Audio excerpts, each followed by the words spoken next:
Whoa. Wow, wow, wow. Well, nobody get angry like black folks. No matter how much money they got. Everybody is supposed to be above reproach. And you can't talk to them like that. What's up? It's your boy Carcino, man. And let's get into this. As Tyler Perry responded back after the skit from Atlanta made fun of a character that resembled him in the Halloween spoof of Atlanta series. And he couldn't stand it. Back in season 4, their Halloween episode, they were mocking Tyler Perry. So everyone had a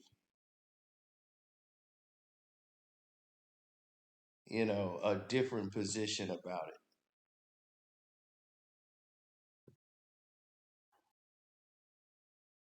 And the whole thing is that it's comedy, but we've seen this happen with black folks throughout time where black celebrities feel they're above reproach. White celebrities used to get spoofed all the damn time. What makes you so special? Can't nobody make fun of you? The thing goes, if it's funny, you ain't in trouble.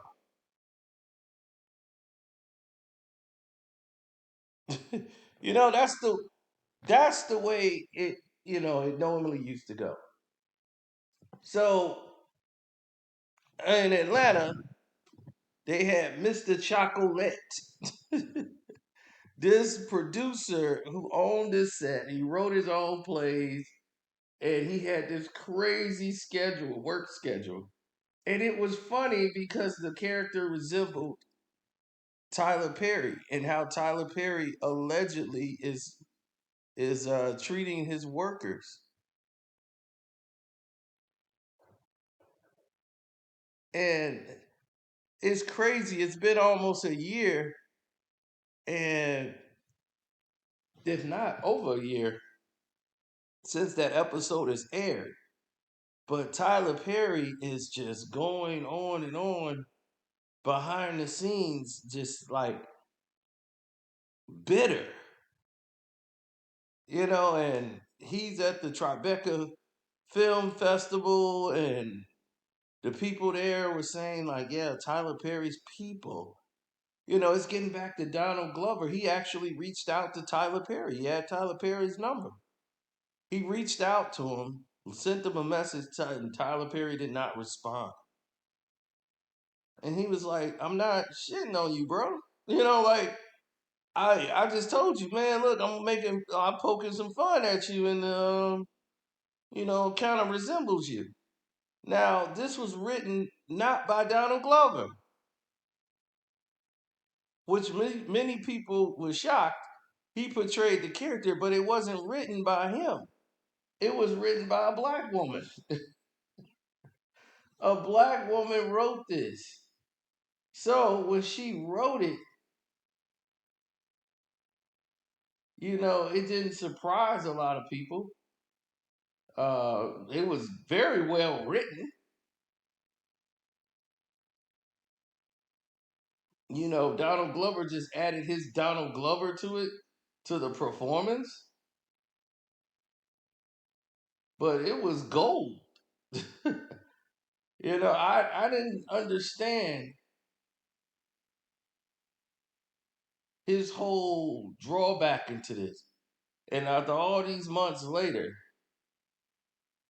here he comes with this like ridiculous pouting childlike response on this show talking about, oh, this show called Atlanta? I guess it's a show for white people. I've never seen that. And all it did was make people bring up. It's called on that show Sisters on BET. Some show where like even the men on the show are like sisters. So Tyler Perry got his BET programming going on. Now what happened is an actor who also worked on Atlanta actually brought it up because they had a small role in Atlanta. They had went on many different networks to work, and it's nothing. Once they said, "Oh, he was on the show Atlanta," and they wanted to get that person in there to find out anything, they really hired him and was treating him like he was one of the main cast members. And he was like, wow, like this is a step up. Like they wanted to treat him like he was a somebody on Atlanta. He just somebody that did work on Atlanta. he was he was very excited about the like man, but they were trying to like, well, you worked in Atlanta, did they do this? What did they do? How was your experience? They were really fishing to know what Atlanta was doing. Like how did the experience, the writing process, was the producers like did they do this over there? People he was very like surprised that people were asking about that work, which was so small for him. So he's like, I'm not saying anything more or less because I'm not trying to get blackballed in this business for anything. But I just felt that to be quite weird that a lot of my questions I was asked about was work I did previously. Because he said it wasn't like I just came from Atlanta and started doing work. I had done work in Atlanta. I had done work on Snowfall. I was on FX doing work on a lot of different programs. Like I did one episode here. I was on 2 episodes on this show. So he's like, Atlanta was like maybe 4 or 5 shows down the road. And they were more focused on my work on Atlanta. And he found that to be weird when he was doing work on BT on one of Tyler Perry's programs. Now, I say that to say this. We are the most proud to be funny, right? And make fun of people, but have thin skin when it always come back. Seriously. This goes to people whose jobs are normally to make you laugh. This happens with black comedians more than anything in the world. People who normally make fun of people for a living gets livid, completely livid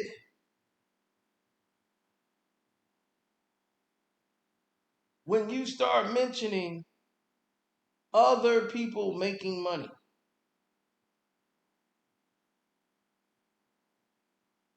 or making light of you.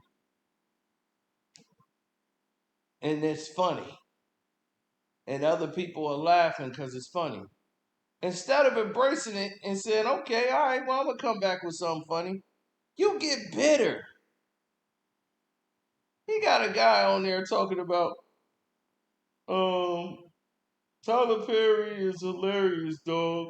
He said Atlanta must be for white people. Man, I tried to watch this show, Atlanta. It must be for, they say it's funny. It must be for white people. So, saying Atlanta was for white people was corny, dog. That really was corny. Having this guy dressed up in a sequence with his legs crossed over like a woman, a big 250-pound linebacker looking dude dressed in sequins with pants look like they were drawn on his body, saying that just did not look masculine. It looked very feminine and definitely didn't represent us. And to have him say that line was like Tyler Perry himself saying it.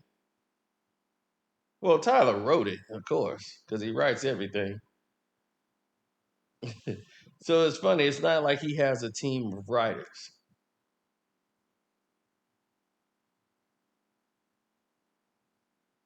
He's like and that's what the spoof was about, really. Like he has a whole team of writers, and all of the things about his crazy work schedules.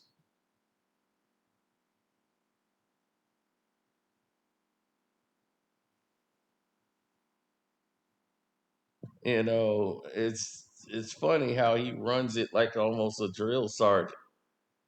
And we've heard these rumors about Tyler Perry. I was trying to watch this stupid ass show Atlanta. I don't know how people like it. Must be for white people.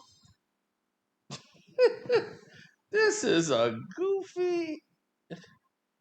He sounded like Damon Wayans. I don't know how people watch it. It must be for white people.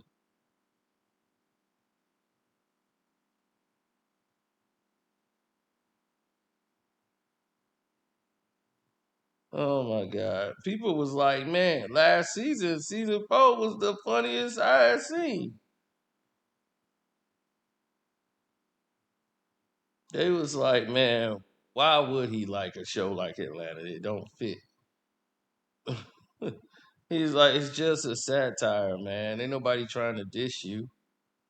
It was actually funny. And then in comedy, it used to be that if it's funny, you're not in trouble.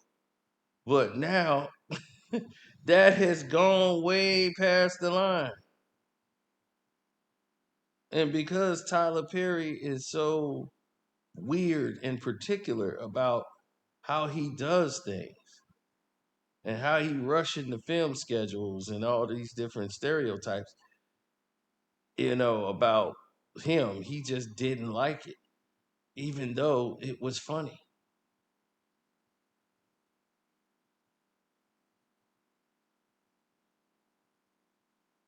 And when you have a black writer, a female writer, who was collecting slander behind this, like when you try to destroy uh, this girl Janine Neighbors,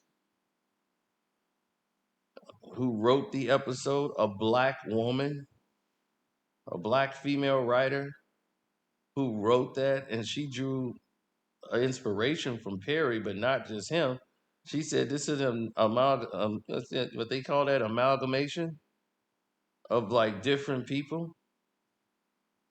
So it's just a combined mess of many different characters in one.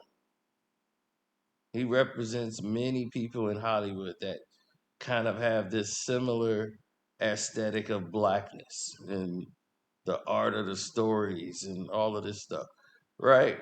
It's not just one person.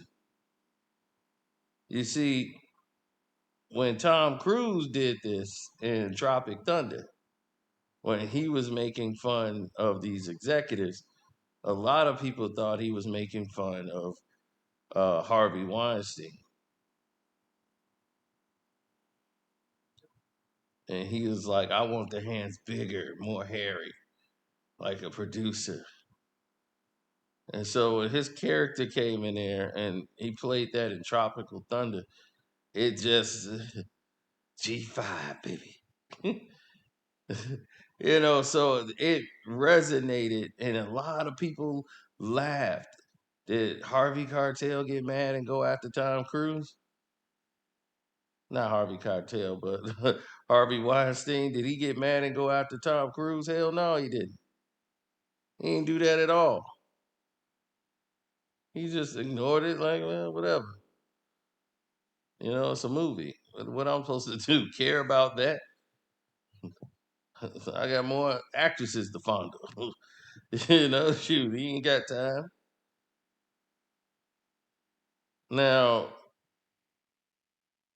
the thing of the matter was, black comedians in the history, they have been the most thin-skinned and couldn't take anybody making fun of them, even though they make fun of other people. And this has been going on for a long period of time. And it's happened from the people who was coming up and was doing it. Bill Cosby was upset Eddie Murphy was imitating him on Saturday Night Live, was bitter towards him for a long lot of his career coming up, taking shots at him, telling him how he should be doing his job.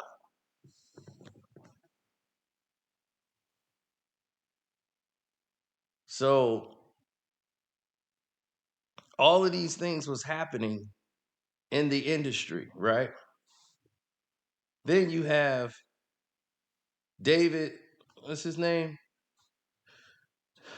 Uh who was another famous one that we've seen that was just astronomical? Uh Keenan Ivory Wayans. He made fun of Arsenio Hall. And when he did in Living Color, they were all friends. He made fun of Arsenio Hall on in Living Color, and he would thought his friend, somebody he was close to, would like it. He thought it was mean and insulting. And this caused the fallout between Keenan Ivory Wayans and Eddie Murphy and all their separation with Robert Townsend the whole time. All those guys basically separated during all of this in the middle. He refused. Arsenio was so hurt, he was refusing to have Keenan Ivory Wayans as a guest on his show, saying he would never have Keenan Ivory Wayans on his couch after that spoof. So, like I told you, this has been going on with black comedians for a long time. People who make fun of other people. Now, remember, I told you, Bill Cosby got mad at Eddie Murphy for playing him on Saturday Night Live. And he hated that. Even though Eddie Murphy didn't write the script and didn't write the bit.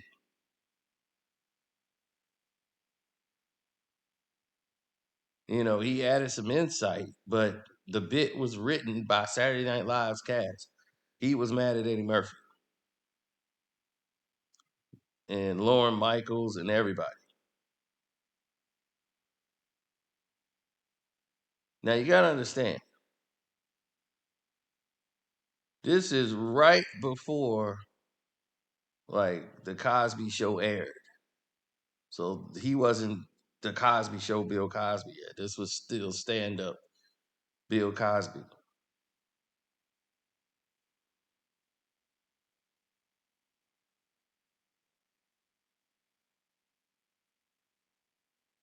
So remember I told y'all about Eddie.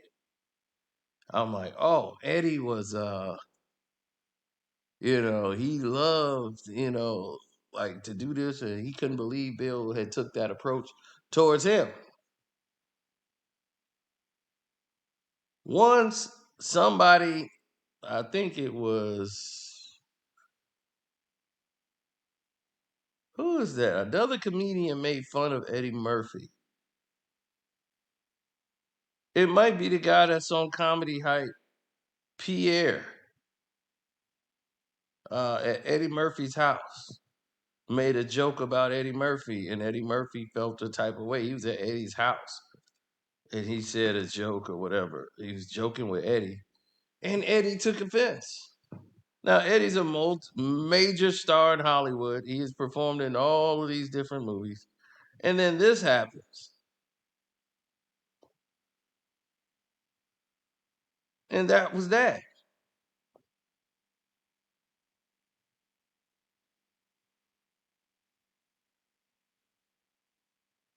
Now, here's the thing. People were out of their mind when it came to the situation about Atlanta, right?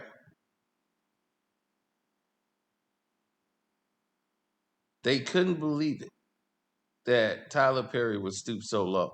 Instead of letting the spoof, just have his day, he doubled down, right? And at the BET Awards for the show, best shows, right? Atlanta didn't even get proper consideration for writing or nothing. Tyler Perry wanted to make sure he could show Donald Glover, you don't have power here. You want to show your power to a young black man in this business coming up who's inspiring to have what you have, control, and open up an avenue. Instead of embracing the young man and saying, let me help you become your own man, have your own studio, be able to do your own thing. So you don't have to be subservient to the people like me. You actually have a chance. They can say what they want about me. Like poor Bojangles. Everybody make fun of old Bojangles. Look at old Bojangles dancing for him. He had no choice. He was sacrificing.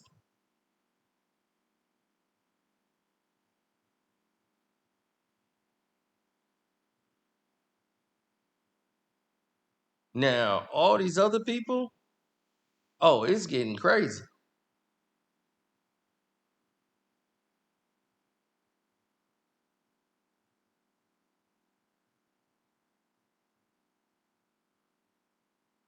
Now, all of these different perspectives are brought to the limelight. And once they brought to the limelight, everybody normally falls by the wayside. You know what I'm saying? So it's not like these people are, you know, saying things that don't make any sense. These people are saying things that make sense. It's just that in your world, it don't.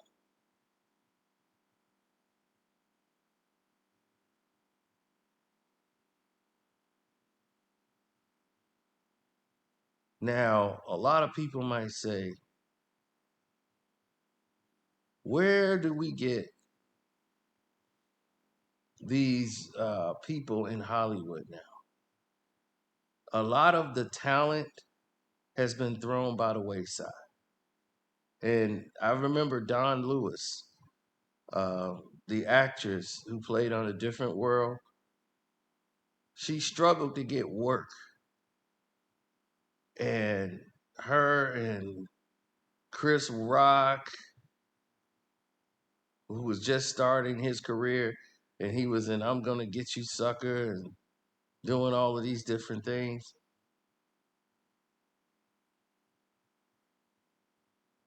When Don Lewis was making movies, she couldn't get paid the money that was out there for actors and entertainers. And they were in motion pictures. They showed their acting talents and everything, but they couldn't get work only in films that had black people in them. That was it.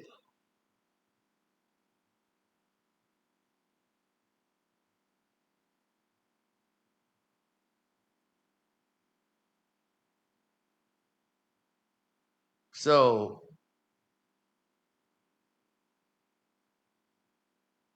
Keenan Ivory Wayans has always been a Hollywood type of guy, entertainment, behind the scenes, doing the things that he did. But he also helped his brothers get out into the business and move the way accordingly he felt was appropriate for them to move. And when he did the Dolomite film and they had Keenan Ivory Wayans there, you know, and everyone doesn't understand like Keenan Ivory Wayans is very successful. He's produced so many films, it made an avenue for his family from Damon to Mike to Taylor Swift. He's done all of these people and they're connected. And by making his family rich, they were able to make fun of him and it was cool.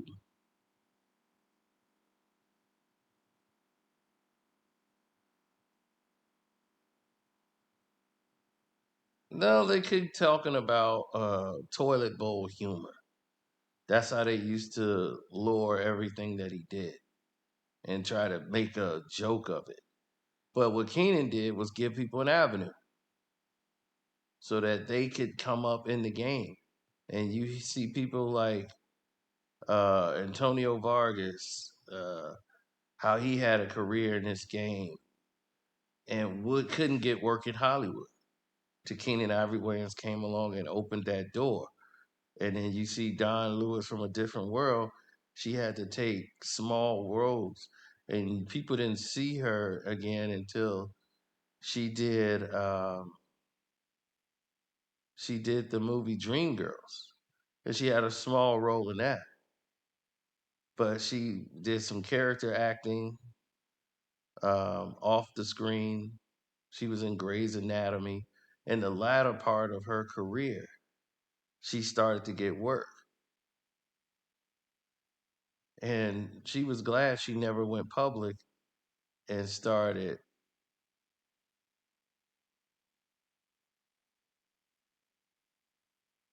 Well, she started to go down an avenue to make herself more important, by not going out doing the attention role, saying, why Hollywood is doing this to me. Instead of doing that, she, kept working and just said, okay, this is work. This is what it is. And I got to move forward. Now, I've never been someone who detailed many like different reports about the activities of blacks against blacks. I've tried to stay away from doing those things and those narratives because I always try to look at the bigger picture, the shadowy influence behind it all. But sometimes you become your own worst enemy.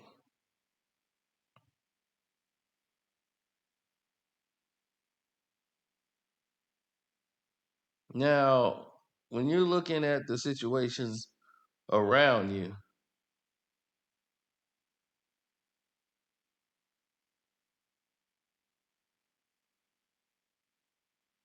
you start to say to yourself, wow, why would Tyler Perry take such an approach towards a young black kid? They don't do that. What they do is take shots at people, and it don't make any sense.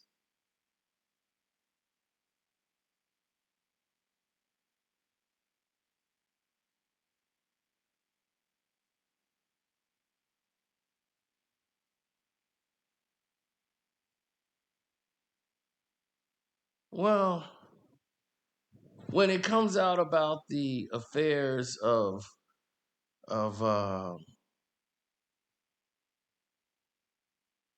the entire industry and how it's laid out, the foundation of what it's built upon, you start seeing that this is an amalgamation. I like the word. And all of a sudden, you see a combined energy to tear down the younger, hungry person that's coming up. If you see the young, hungry person that's coming up and they're trying to do it the right way, and they don't really know the right way. You can embrace that person, throw an arm around them, and say, "Hey, this is what you should do, this and that," and try to help them out. If you don't, you will become someone that is basically stepped on in this business. And if you want to get to another level, like you want to get to this plateau of where the real money is, you're not going to get there. And you got gatekeepers who are definitely going to,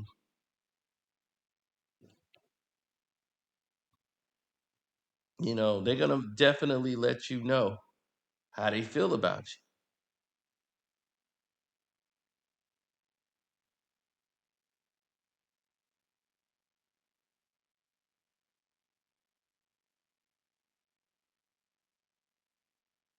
Oh man, there's so many different people that have paved the way.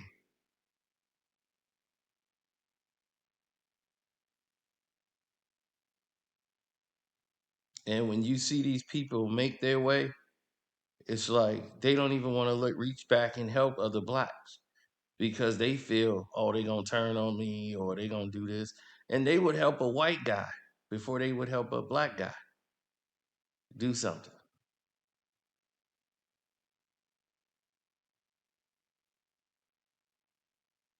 Look at Charlemagne,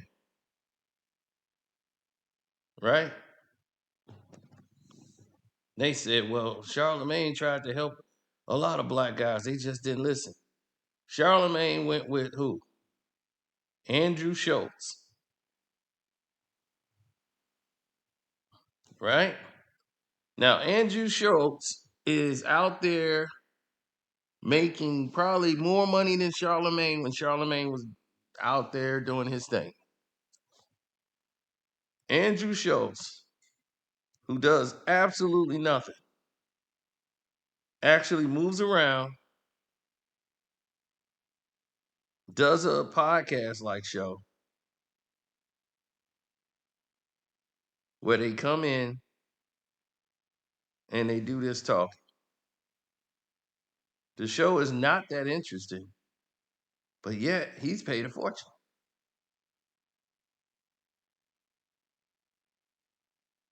Now, I don't want to talk about his money. That's the reason why. I'm just saying, what made him more talented than anybody else? When people were screaming that Charlemagne should replace this guy and get rid of him. Like, you don't need this guy. Charlemagne fought hard for this guy on every cost. Then he even stopped appearing with him for a while. Then came out and started doing the show again. When the show was getting him in trouble for the things he had said previously on the show, which messed up a HBO deal for him.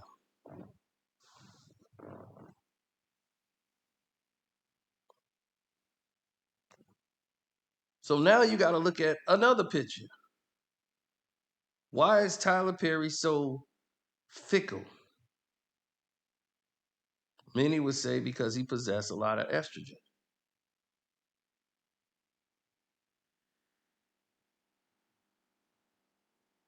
I think that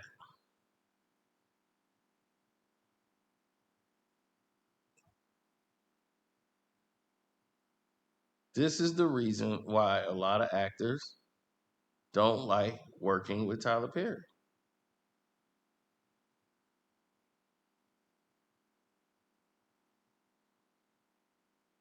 And now with this Christian Keys situation that's starting to come up, you're going to have a lot of people starting to come forth and say and speak about their positions. But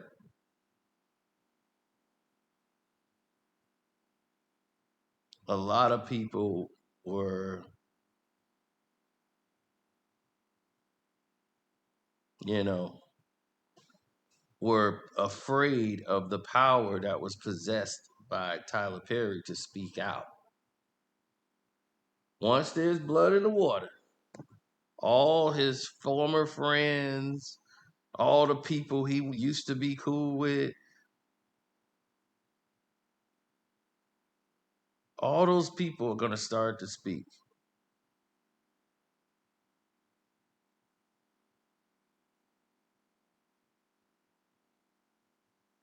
They're going to be like, who's Walter Lee? And all these guys, they going to start coming up, right? You're going to start seeing more and more of these guys who was former bodyguards, guys who was producers. They going to all come up and start to slam people. Meanwhile, you saw Monique speak on her grievances with Tyler Perry and everything else. Now, when it sounded like as they made it out to look that way, because I was on the side of like, come on, Monique, you tripping when it first happened because of the long history relationship like you had with Lee Daniels. And Lee Daniels was like, oh, come on now. You know, when you did this with Lee Daniels, what had happened. And because of the reports, they had leaked out about Monique's behavior and the husband and how, what they tried to do an extortion play and all of these type of things that they were doing behind the scenes. Now, when you look at it, you seen what happened with Katt Williams' career. They went and tanked a movie Katt Williams had did. And Katt Williams was in line to play a whole lot of other roles and parts. They didn't give a damn. He did a movie with all white cast with Owen Hart or Owen Wilson, and they all went to go find out who their real father was.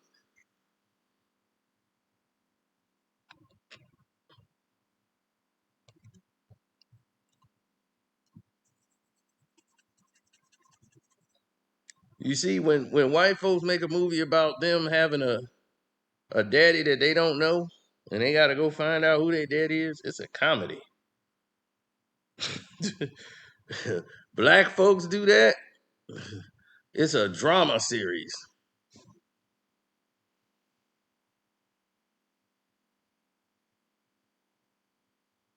That's how much of an anomaly it is for them. Like, I don't know who my daddy is. That's how they portray it in Hollywood. So Katt Williams did that movie, and after that, he couldn't find a work nowhere for any more Hollywood movies until the Wayans brothers was making something. And they said, well, I'm gonna work with Katt Williams. Marlon Wayans said, I don't see no problem with working with Katt Williams.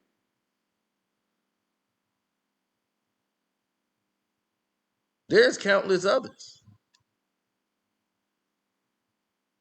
that did the same thing,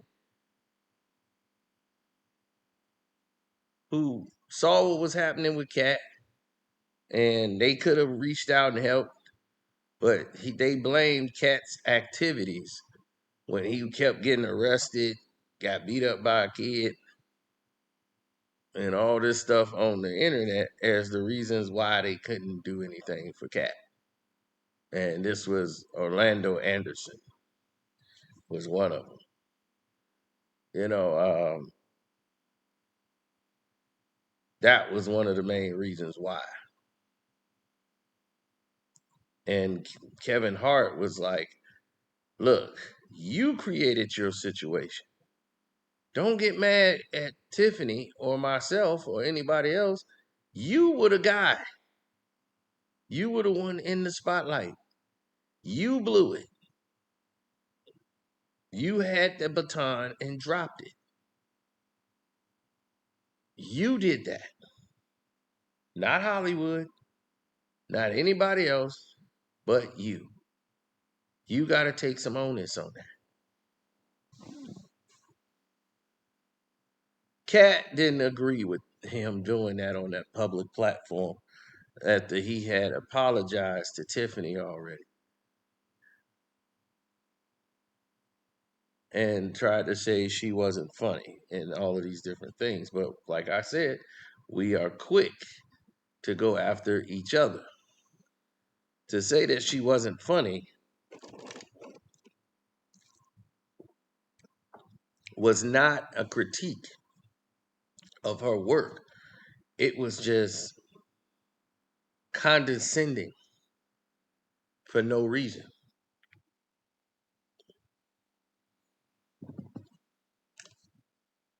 Because if she wasn't funny, and they say, well, Kevin Hart isn't funny. Once you start saying that, then other people start to echo it.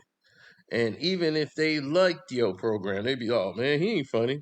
Other people start to buy into it and they start watching it just to say, see, that ain't funny. Just to turn people off on you.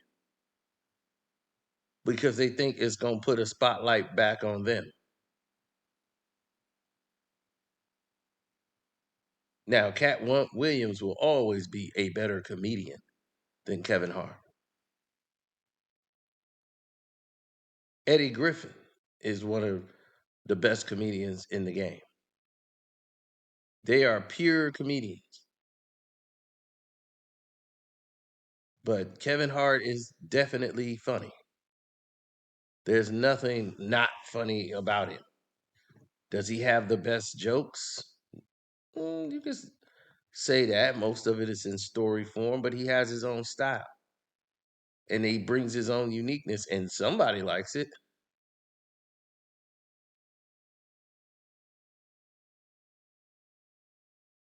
And the way Cat's like, oh, he has a team of writers, a bunch of failed comedians, all get together and write Kevin's jokes. So they do everything to take away and strip down to where it comes off as bitterness.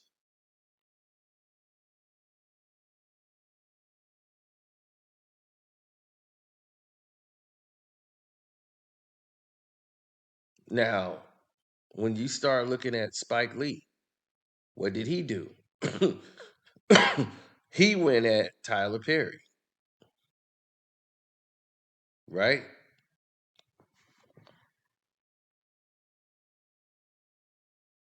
You see how when people make fun of you, when you're coming up and they were at the top in the pinnacle, and then you start getting this rise, how they come after you? They did the same thing with Tyler Perry. Spike Lee came after Tyler Perry and made fun of Tyler Perry, you know, displaying him as weak.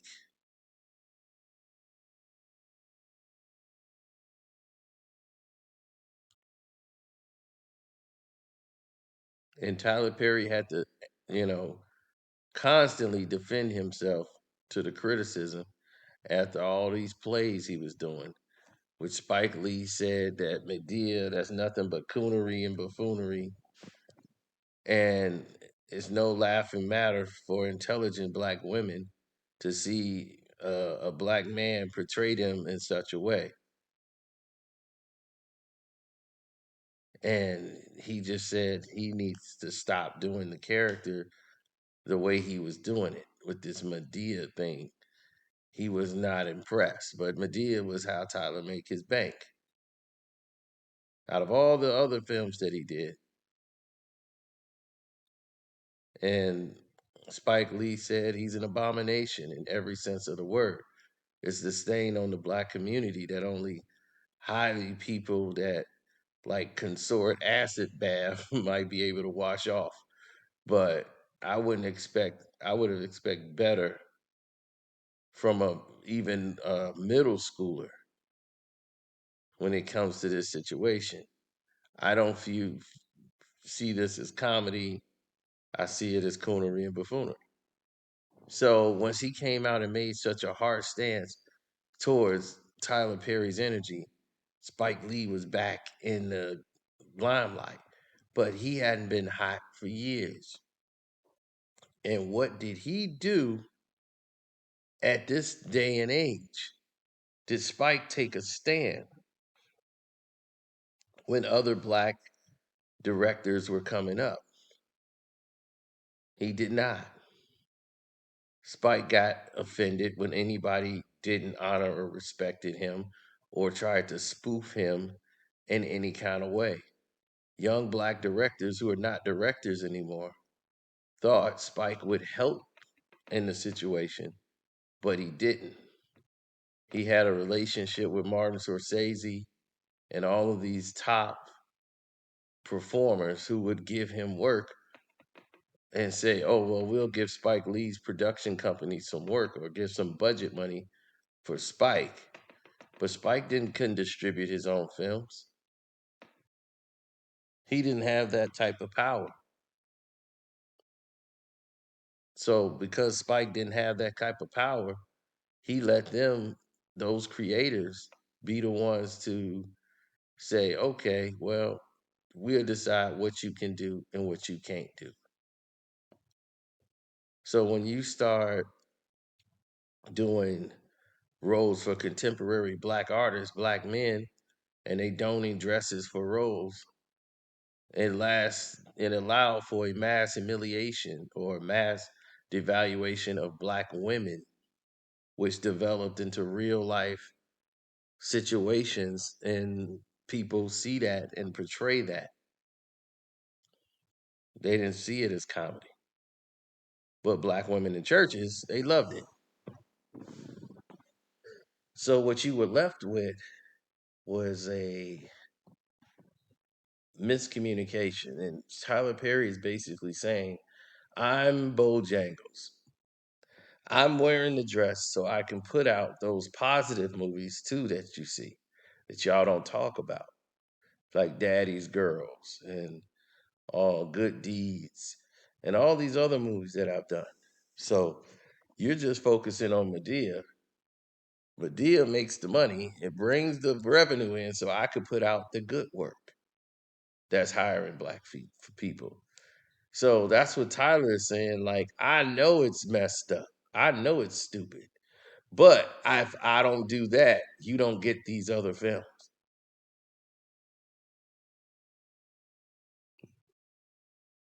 You don't get the good quality product that we put out.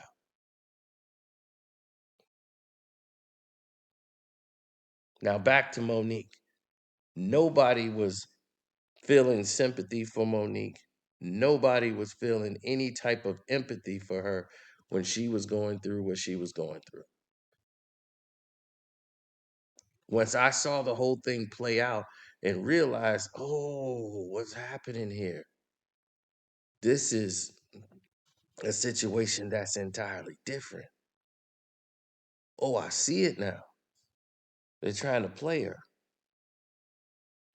It's actually disrespectful. So once you point that out, and I said, oh, Monique, I see it now. Because the way people react to the situation, that dictates the reality, people's reactions. And you start to see what happened. People were moving in a panic mode when she started to say what she was saying. And you start to see who was telling the truth and who was lying. And you start seeing other people who were the gatekeepers come out and speak against her.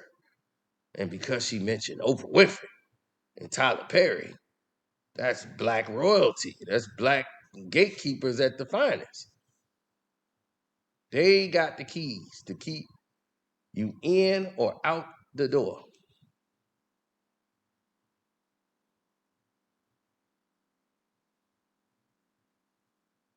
Now,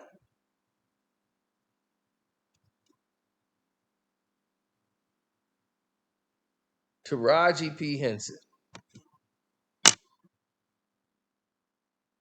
who said her team dropped the ball when they didn't capitalize on the success of her playing Cookie off of Empire.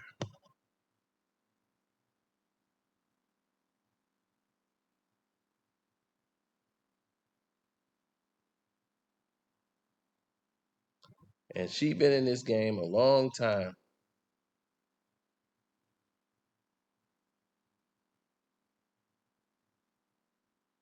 And being in this game a long time, you've seen a lot of different uh, things happen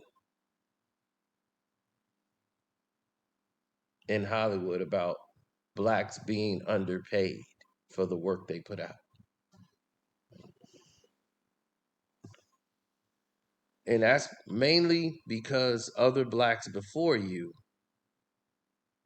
and other writers, journalists, comedy, everybody of color who had to fight just to get people through the door were not looking out for their own enough. And y'all fell into the trap of black, the label. You see, other people try to say, hey, I don't make a black movie. My movie, why come when I make a movie, it's got to be just for black people? Just because I'm black don't mean that when I make a movie, it's just for black people. I've never seen white people say, hey, my movie's for white people. They make a movie. They make a movie. When blacks make a movie, they say, oh, this black movie is coming out.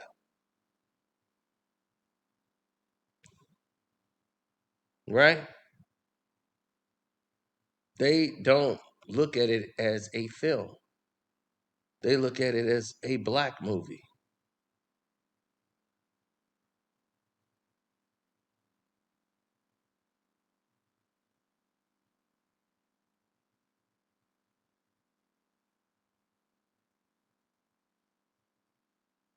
So it's a lot of dirt that goes along in the business that a lot of people just don't get or don't understand. And it's common. And I get it.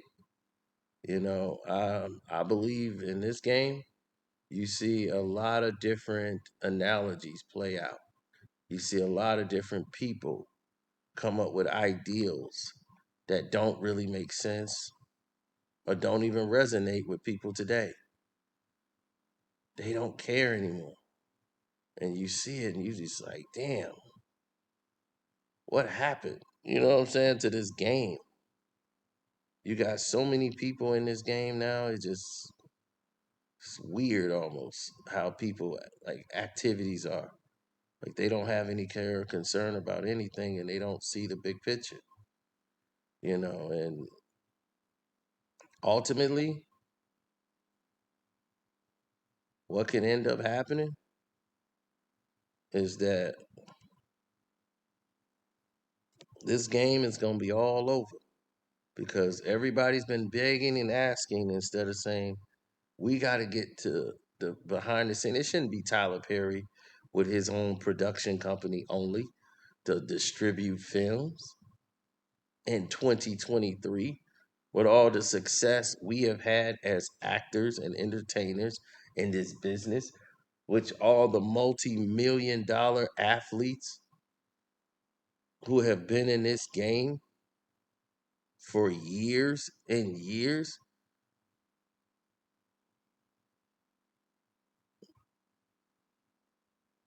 That doesn't make any sense.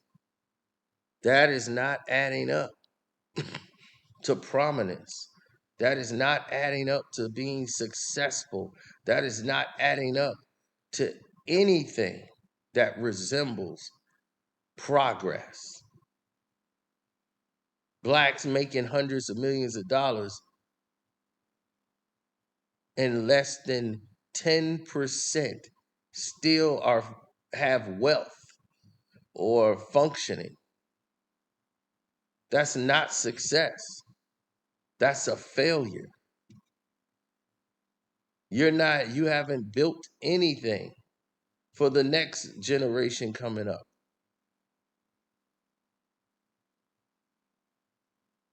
People getting swindled out of their millions on purpose. They putting these people in your life and their job is to steal your wealth. You think they're there to help you obtain more wealth and grow. No, they don't want you to enterprise. They want to take all your money from you and just say, well, you lost it. Want to throw some more in? This is a very big situation, and it's a conglomerate. People like TD Jakes, do I think him and Diddy did something? Hell no. That's just, this is what happens when internet slander gets mixed in with the truth of what's really going on. Does TD Jakes take me as, and he ain't the pastor I listen to, but TD Jakes and Tyler Perry has a business. TD Jakes fill these church buses up and bring these church buses to go see Tyler Perry's Medea movies. You know, he works with the black churches all around the United States. And they all get up in it because they get the black preacher. Tyler Perry gonna go to their church. But if you get big as TD Jakes and get a following like him, and he can get him to go to the movie theaters, that helps Tyler Perry's bottom lines. They go to his plays, everything. And they fill those buses up.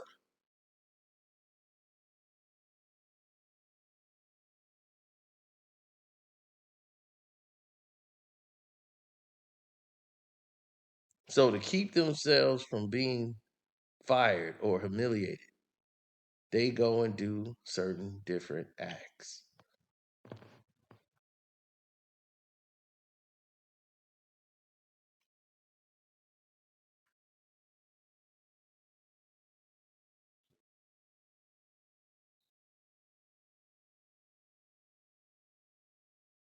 Now, social media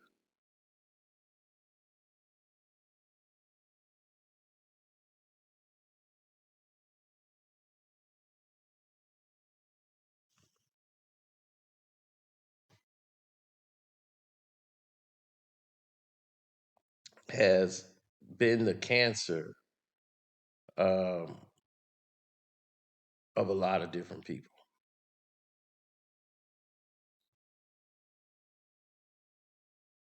It has. It's been used as a weapon recklessly against people, and that's disheartening. But we've seen other people come up and thrive where others have plundered, and they didn't grow. And now slander has become the new factoid that's going to lead to a lot of different restrictions. And we're going to be right back into the mess again because lawsuits are going to start flying left and right. And that's it.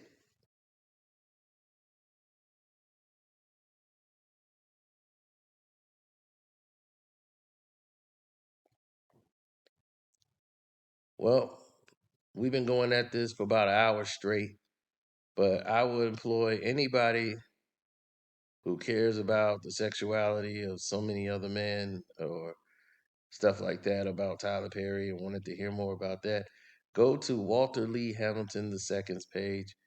And he did this about 10 years ago. And he spoke about Tyler Perry. And probably now it's starting to get some more attention than what happened about 10 years ago when he opened his mouth.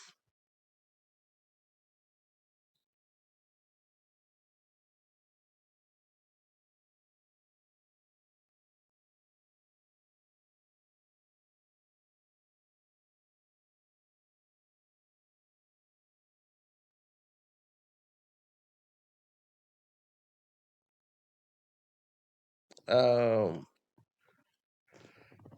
I'm happy with black people getting work in the business. It's just that it is so far few and in between.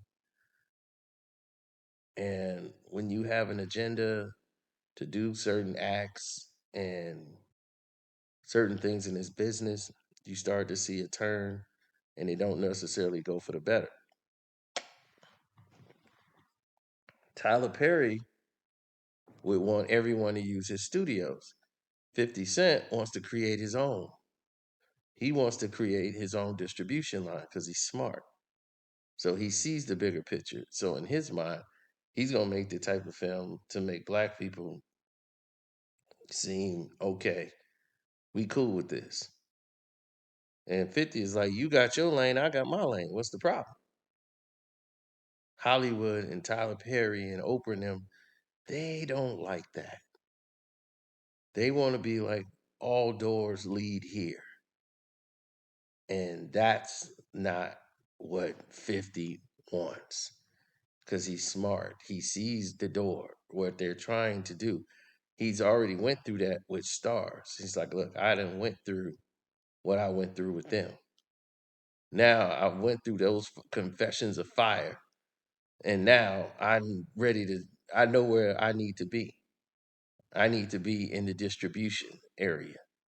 That's where all my attention and my resources should be. But we don't come together to do that.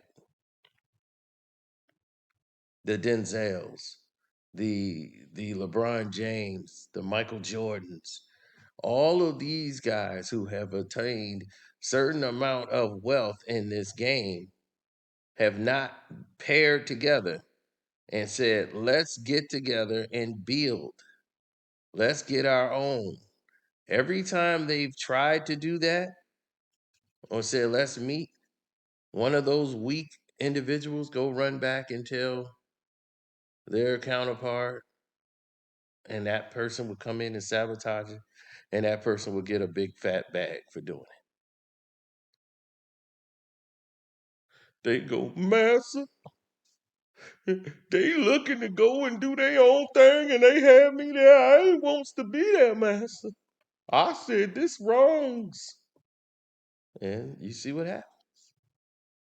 So until you get the right people together to make these things happen, because this is going into Patreon talk,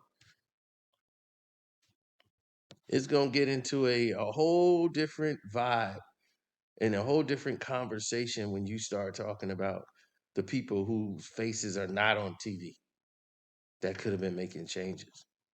And they tried to, and a lot of it was denied because they didn't have the power that they thought they had. They only had the power that they allowed them to have. And once they got smacked around for thinking that they were something that they weren't, and the reality came crashing down that they really didn't have that power, now they see the light. So don't hate on Donald Glover, Tyler Perry. Your comeback was weak. Talk to your brother. He's a young producer, young film. Give him some direction in the game.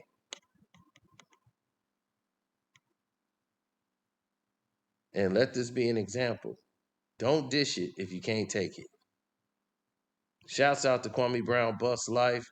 Welcome to HDII TV, Armando Black TV, Jag Sports with Jose Rodriguez, The Dreamers Pro, Damn D Beefs, and everybody who's out there doing something positive, man. I'm up out.